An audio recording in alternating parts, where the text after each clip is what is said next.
This channel does not promote any violent, harmful, or illegal activities. All content provided by this channel is meant for an educational purpose only.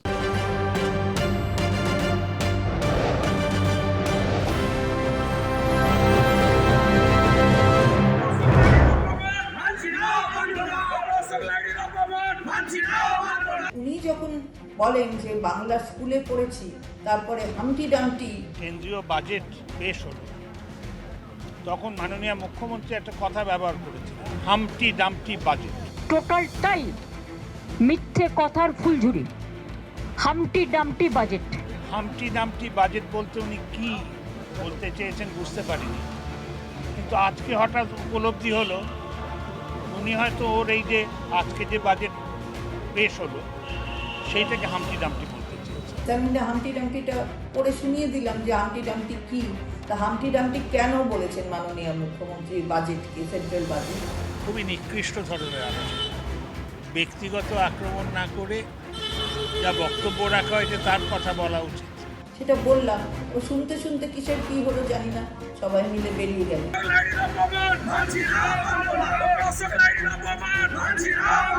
আমাদের বিরোধী পক্ষের নেতারা সিদ্ধান্ত নিলেন যে যা চলছে সেটা চলতে পারে না, অপমানজনক। ওরা বেরিয়ে গেলেন, আমিও বেরিয়ে গেলাম। আর এবারে আমরা নজর রাখবো বিধানসভার দিকে। দেখুন, শীতের অধিবেশনে বিধানসভায় সেখানে উত্তাপের আজ। কেন বলছি? কেননা সেখানে এবারে তাল কেটেছে কিসে বলুন তো? তাল কেটেছে হামটি ডামটি। ছোটবেলায় সেই ছড়া হামটি ডামটি on a sat on a ওয়াল এবং হামটি ডামটি হ্যাড এ গ্রেট ফল। মোদ্দা কথা হলো যে আপনারা রাজনীতির পাতে সেই হামটি ডামটি পড়তে একেবারে গরমাগরম। কি গরমাগরম? শীতের অধিবেশন। সেই শীতের অধিবেশনে বিধানসভা এবারে উত্তাপের আজ। বিধানসভার অধিবেশন থেকে বিজেপি বিধায়কদের ওয়াকআউট।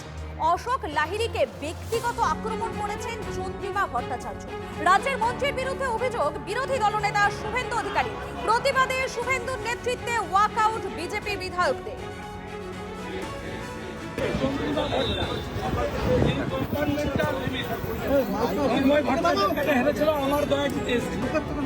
ডক্টর অশোক লাহিড়ীকে ধরে আক্রমণ করেছে অসভ্যের মতো, বর্বরের মতো। এটা কোনো বাঙালি মেনে নিতে পারে না। Doctor Ashok Lahiri is our asset, not only our state, also our country. শুনলেন বিরোধী দলনেতা, তিনি কি বলছেন দেখুন। এই বিজেপি বিধায়কদের ওয়াকআউট, অশোক লাহিড়ীকে ব্যক্তিগত আক্রমণের অভিযোগের প্রতিবাদ। তারপরে প্রশ্নটা তুললেন রাজ্যের মন্ত্রী চন্দ্রিমা ভট্টাচার্যের বক্তব্য, সরকার পক্ষের কথা না শুনে কেন ওয়াকআউট? এটা গণতন্ত্রের পক্ষে শুভ লক্ষণ নয়। আর পরিপ্রেক্ষিতে আমাদের যে জবাবি ভাষণ সেটা কিন্তু উনি শুনলেন না। তো এটা কিন্তু গণতন্ত্রের পক্ষে শুভ লক্ষণ নয়। আমি বলবো কিন্তু শুনবো না, সেটা বোধহয় ভালো নয়। তবে উনি অনেক জ্ঞানী বিদ্বান, আমি ওনাকে অসম্মান করছি না। আমি নিজেকে পণ্ডিত মনে করি না। আমি এইটুকু জানি আমি কি জানি না, আর আমি জানি না তার বহর এত বেশি যে নিজেকে পণ্ডিত বলে জাহির করি। তাই উনি যখন বলেন যে বাংলা স্কুলে পড়েছি, তারপরে হামটি ডামটি কেন বলেছেন, তার মধ্যে হামটি ডামটিটা পড়ে শুনিয়ে দিলাম যে হামটি ডামটি কি, তা হামটি ডামটি কেন বলেছেন মাননীয় মুখ্যমন্ত্রী বাজেটকে, সেন্ট্রাল বাজেট। সেটা বললাম, ও শুনতে শুনতে কিসের কি হলো জানি না, সবাই মিলে বেরিয়ে গেলেন।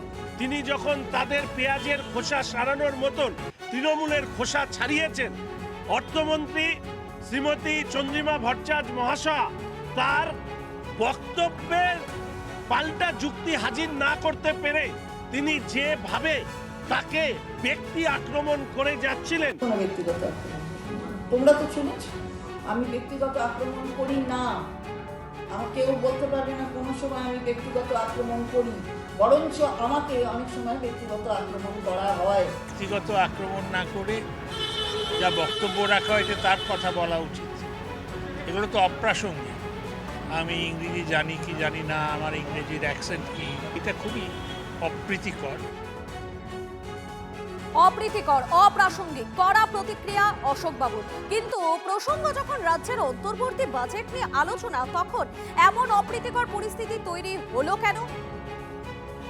ঘোষণার সরকার বলে দেন এইটা করব ওইটা করব, কিন্তু মহার্ঘ ভাতার যখন সুপ্রিম কোর্টের রায় আসে তখন ওখানে 10,000 কোটি টাকার ওপর টাকা কোথার থেকে আসবে সেটা ওরা বলতে পারেন না। এদিকে এই ভাতা বাড়ানো, ওই ভাতা বাড়ানো। যে আমরা নাকি কিছুই করি না, তো কিছুই না করলে আমরা বারবার আসি কেন? দ্বিতীয় ছিল যে কাজ ওরা 15 বছরে করতে পারেননি, এখন যেন কেমন অত্যন্ত তাড়াহুড়োতে আছে। 15 বছরে আমরা যদি কিছুই না করি, মানুষ মমতা বন্দ্যোপাধ্যায় আমার দলের সর্বোচ্চ নেত্রী এবং মুখ্যমন্ত্রী তাকে করার জন্য এত উৎসুক হয়ে যান কেন? শুধুমাত্র তা 11ই হয়নি, তারপরেও তো হয়েছে, 16 হয়েছেন, 21 হয়েছেন, আবার হবেন 26-এ। 26-এর বিধানসভা ভোটের আগে শেষ বিধানসভা অধিবেশন, সেখানেই স্লোগান উঠলো, পাল্টা স্লোগানও উঠলো, আর তাতেই তপ্ত হলো বিধানসভা। মায়ের স্নেহ আর মাটির গন্ধ আর মানুষের পাশে থাকার অঙ্গীকার, সেই অঙ্গীকারটাকে বাস্তবায়ন করেন বলে তাই মা মাটি মানুষের সরকার বারবার আসে, আবার আসে। অগাস্ট মাসে ওরা কি করবেন সেটাও বলে দিলেন। অগাস্ট মাসে তো ওদের সরকার থাকবে কি থাকবে না, তাই এখন একটা দাবার চালের মতো খেলে দিলেন। ইংরেজিতে এটাকে বলে স্কচ আর্থ পলিসি। সময় অল্প, সারা বছরের জন্য নয়, কিন্তু আগস্ট মাসে কোন টাকা দেবে সেটাও পর্যন্ত ঘোষিত হয়ে গেল। আরে আগস্ট মাসে এই সরকার থাকবে কিনা তার ঠিক ঠিকানা নেই। দেখেছেন না, 77 সাল, 1977 সাল যারা এসেছিল তারা কারা? তারা বাম। সেই বাম 34 বছরের জামানা শেষ হয়ে গেছে, আবার 77-এর গেরোয় পড়েছে। এসেছিল 77 জন, এবার আর হবে না। এরা বাংলা বিরোধী। ডক্টর অশোক লাহিড়ী আর্টিকেলে এদের সব খুলে দেয়।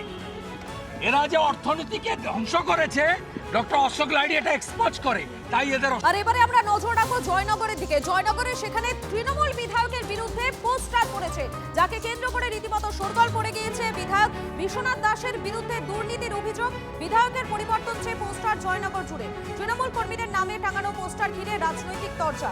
ঘটনায় 8 জন তৃণমূল কর্মী সমর্থককে আটক করেছে জয়নগর থানা এবং বকুলতলা থানার পুলিশ। আমরা বহু আগেই বলেছিলাম তিনি কেমন মানুষ, জয়নগরের মানুষ কাকে বিধায়ক বানিয়েছে, কাকে ভোট দিয়েছিল, কাকে জনপ্রতিনিধি করেছিল। আমরাও চাই এর পরিবর্তন হোক।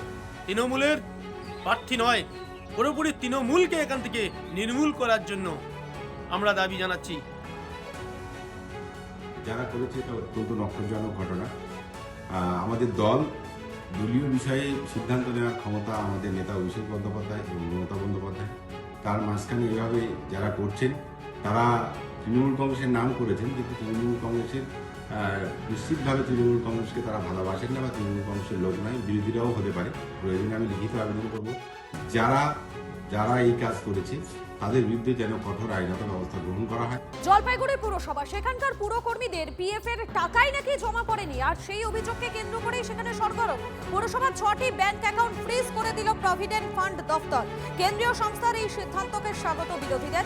আইনি পথে সমাধানের দাবি তৃণমূলের। 2011 থেকে 2024 পর্যন্ত কর্মীদের পিএফ এর টাকা জমা করেনি জলপাইগুড়ি পুরসভা। মূল টাকা, পেনাল্টি, সুদ মিলিয়ে সেই অঙ্কের পরিমাণ প্রায় 1,74 লক্ষ। বাধ্য হয়ে অ্যাকাউন্ট ফ্রিজ করার পথে হেঁটেছে পিএফ দপ্তর। म्यूनसिपालिटी का अभी हाल ही में जो डैमेजेस होता है पेनल्टी और interest under section 7Q of the NMP act उसका ऑर्डर किया गया था, और जिसकी राशि जमा नहीं होने पर बैंक अकाउंट फ्रीज करने की पावर EPFO को होती है, उसके तहत उनके बैंक अकाउंट फ्रीज किए गए हैं। এবং আমি চেয়ারম্যানের দায়িত্ব নেওয়ার পরে 53 লক্ষ টাকা একদম পিএফ অফিসে জমা করেছি। এখন ওরা একটা নতুন ডিমান্ড পাঠিয়েছে 1,74 লক্ষ টাকা, আরেকটার সঙ্গে 71 লক্ষ টাকা, এবং তার জন্য ওরা অ্যাটাচমেন্টের জন্য 2-4টা অ্যাকাউন্টে চিঠি দিয়েছে। আমার সাথে গতকাল দীর্ঘক্ষণ আলোচনা হয়েছে, আমরাও আইনি পদক্ষেপ নিচ্ছি। নাম কলঙ্কিত করছে বর্তমান তৃণমূল সরকারের যে বোর্ড চলছে তারা।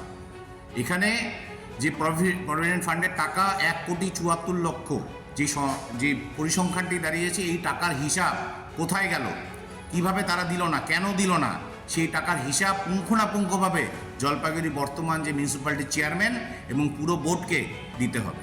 আর এবারে আমরা নজর রাখবো চলুন হাওড়া পুরসভার দিকে। দেখুন এই হাওড়া পুরসভাতে দীর্ঘদিন ধরে বন্ধ রয়েছে ভোট এবং সে কারণে দীর্ঘ সময় থমকে রয়েছে পুরসভার ভোট। সে কারণেই তারই মধ্যে এবারে নতুন করে হাওড়া পুরসভা সংক্রান্ত বিল আনার সিদ্ধান্ত নিল সরকার। পুরসভার ওয়ার্ড সংখ্যা 50 থেকে 66 করার প্রস্তাব দিয়ে আগামীকাল বিধানসভায় বিল পেশ। হাওড়া পুরসভা নিয়ে জটিলতা চলছে। পরিষেবা খুব খারাপ, সব কিছু যা হচ্ছে তাপ্পি মারা কাজ হচ্ছে, মানে জাস্ট ওই ইসকে টুপি উস্কাসার হচ্ছে, আই ওয়াশ হচ্ছে, এর বেশি কিচ্ছু হচ্ছে না।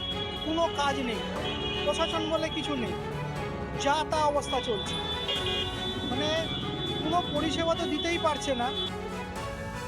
কোনো একটা জায়গা যার জনপ্রতিনিধি ছাড়া বেশি দিন রাখা যায় না, ম্যাক্সিমাম 6 মাস, তারপর নির্বাচন করার একটা সিস্টেম আছে as per people's representative act. কিন্তু এই সরকার কোনো আইন নিয়ম মানে? এগুলো জাস্ট আমার মনে হয় আইওয়াস রাজনৈতিক ষড়যন্ত্র, যাতে মানুষকে মনে হয় এবার হবে ইলেকশন।